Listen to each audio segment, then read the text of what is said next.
Le réveil en douce.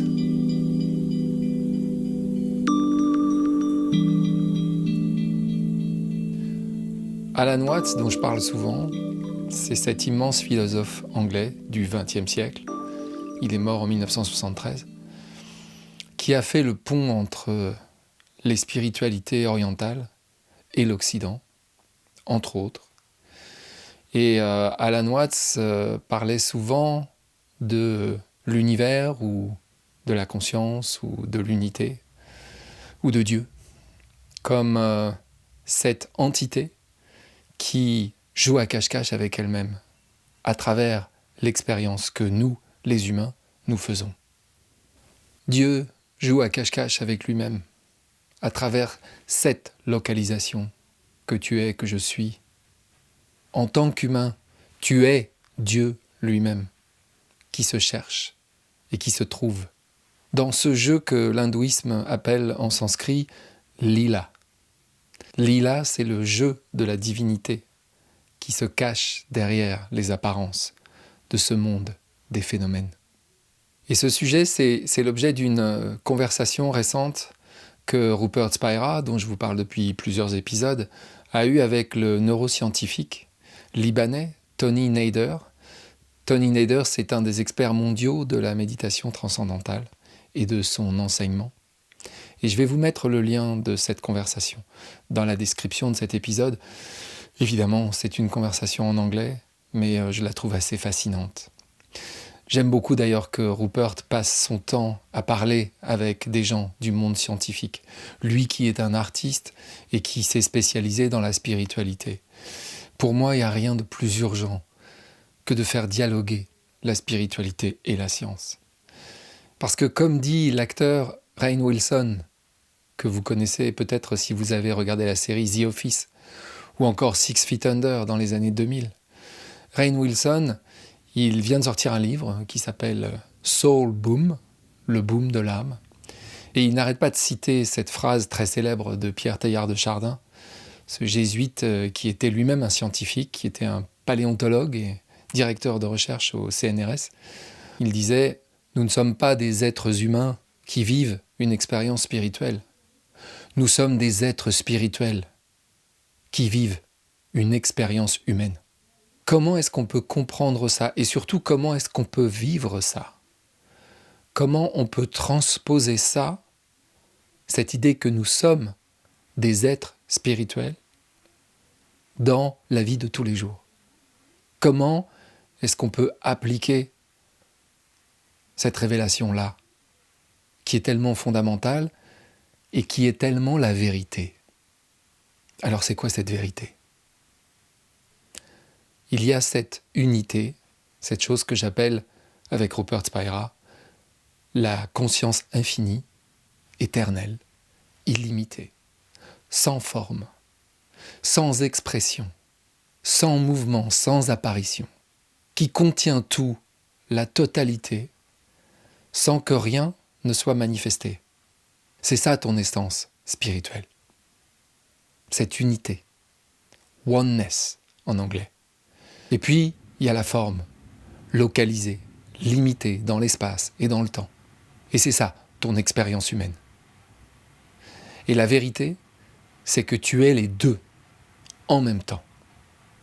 La nature même de cette conscience infinie que tu es, elle est à la fois forme et non-forme, mouvement et immobilité.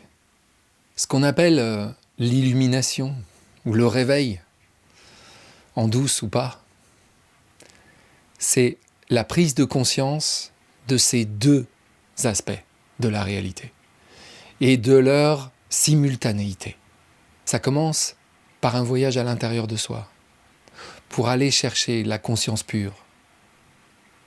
Et puis à partir de cette découverte que je suis la conscience pure, retourner dans le monde des formes et voir de quelle façon, en s'appuyant sur cette découverte incroyable de la réalité, de mon essence profonde, voir comment je vais pouvoir agir dans le monde à partir de ce point de vue et en comprenant que tous les êtres qui sont autour de nous sont de la même essence, Nous sommes tous et toutes exactement la même chose.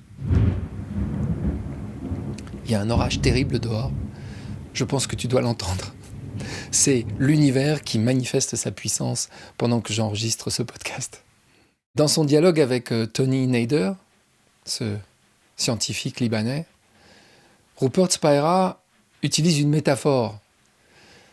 Comme toujours, la métaphore est limitée. Mais c'est pour tenter de faire comprendre ce qui se passe autour de cette idée de l'unité sans forme, sans mouvement, et de la forme et des apparitions, et de la simultanéité de ces deux phénomènes. La conversation a lieu sur Zoom, donc par ordinateur interposé. À un moment, Rupert Spira dit à Tony Nader « Regarde ma tête sur ton écran, est-ce qu'elle bouge ?» Et évidemment, Tony Nader répond « Bah oui, donc il y a du mouvement. Maintenant, regarde ton écran dans lequel ma tête apparaît. Est-ce qu'il bouge ?» Ben non, l'écran il bouge pas.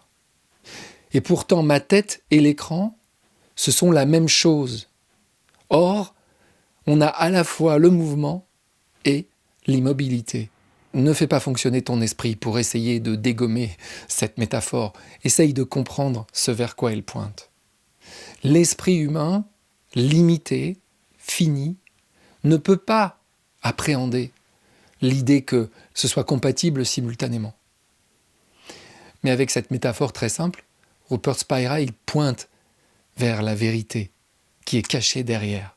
Et pour surenchérir sur Rupert, Tony Nader évoque autre chose. D'abord, il dit que dans l'état actuel de la connaissance scientifique, si on considère la cosmologie et la physique, les scientifiques aujourd'hui, ils en viennent à dire que l'énergie totale de l'univers est nulle. Et qu'en fait, il n'y a rien. Or, évidemment, nous faisons l'expérience de quelque chose. Comment c'est possible ? C'est l'idée d'un équilibre parfait. C'est l'idée qu'à un moment, la conscience infinie, pour se manifester, elle génère un plus et un moins. Et d'un seul coup, une dynamique s'enclenche. Et cette dynamique, elle est basée sur l'équilibre parfait entre le plus et le moins. On sait très bien qu'on ne peut pas créer une charge positive sans immédiatement créer la charge négative qui lui correspond. Le monde des formes est un monde d'opposition parfaite, où tout s'équilibre au point que si on remettait tout ensemble, on obtiendrait zéro. Et pour pousser la métaphore encore un peu plus loin, Tony Nader, il évoque ce phénomène et cette découverte récente, qui maintenant trouve des applications dans la vie de tous les jours, c'est ce qu'on appelle noise cancellation en anglais. En français, on appelle ça le contrôle actif du bruit. C'est ANC. Et peut-être que toi, déjà, tu as un casque qui est équipé de cette ANC. Qu'est-ce que c'est l'ANC ? C'est ce qui nous permet d'écouter de la musique, même dans le métro, même quand l'environnement autour de nous est extrêmement bruyant. Et comment ça fonctionne ? Ça fonctionne parce qu'on sait que le son, on peut l'annuler. Pour pouvoir annuler un son, il suffit d'analyser sa fréquence et de générer un son qu'on appelle en opposition de phase parfaite avec le son qui est perçu. Ça veut dire qu'un son très puissant, s'il rencontre un autre son très puissant qui est parfaitement en opposition de phase, c'est-à-dire dont les ondes reproduisent exactement les ondes du premier son, mais à l'envers, le résultat, c'est le silence. Et c'est totalement contre-intuitif. On se dit que si on envoie un son très puissant, et qu'à ce son très puissant, on oppose un autre son très puissant, ça va faire une cacophonie pas possible. Ben non. Si les deux sons sont en parfaite opposition de phase, le résultat, c'est le silence. Grâce à cette métaphore-là, tu peux comprendre ce qu'est la conscience infinie dont tu es l'expression. C'est rien, c'est le silence qui contient à l'intérieur de lui-même la totalité de l'expérience, la totalité de l'univers. Et tu peux comprendre que le phénomène du rien et du tout, il est simultané. C'est ça l'expérience que nous faisons. Toutes les oppositions qui apparaissent dans l'univers sont compensées par un jeu des contraires. Le blanc, le noir, le chaud, le froid. Et d'une certaine manière aussi, le bien et le mal. Et d'ailleurs, moi, je vois souvent le monde comme un immense balancier de funambules. Vous imaginez, le balancier qui penche d'un côté et de l'autre. Quand il m'arrive des choses sombres, noires, tristes, je sais que je suis à un bout d'un balancier et que de l'autre côté, une charge exactement équivalente compense ce que je suis en train de vivre. Que ce soit à l'intérieur de ma vie à moi ou dans l'univers en général. L'univers est fondé sur cet équilibre et cet équilibre, il est absolument indestructible. Chaque fois que tu vois du plus, il faut que tu penses qu'il y a du moins et inversement. Et lire l'actualité, lire le monde à travers cette grille, en pensant, en imaginant ce balancier, change complètement la perception qu'on en a. Ça nous éloigne de toute cette tentation, de la déploration, du fait que le monde va si mal, que c'est la crise, etc. Non.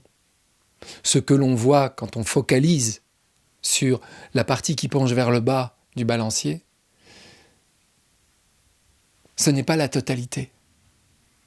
Il faut continuer de penser, d'imaginer ce qu'il y a à l'autre bout. Et à l'autre bout, il y a l'exacte compensation. En bien si c'est du mal, en chaud si c'est du froid, en noir si c'est du blanc, et inversement.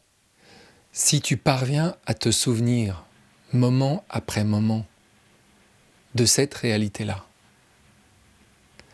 si à travers l'introspection, tu t'es rencontré toi-même comme conscience, pure conscience, comme j'en ai parlé la semaine dernière et les semaines qui précédaient, ta manière d'interagir dans le monde va en être complètement affectée, forcément. Parce que tu vas être débarrassé de la peur, tu vas être débarrassé de l'anxiété, tout ce qui peut générer dans ton expérience de la souffrance. Ça ne va pas forcément te guérir de la douleur. La douleur, elle fait partie du monde, des formes. Mais la souffrance, c'est-à-dire ce que tu penses de ta douleur, elle va être éliminée par cette découverte, par cette révélation de ta nature profonde. Tous ceux qu'on appelle à tort les grands esprits, on pourrait se contenter de dire les esprits éveillés, qui ont foulé cette terre comme toi, tu la foules.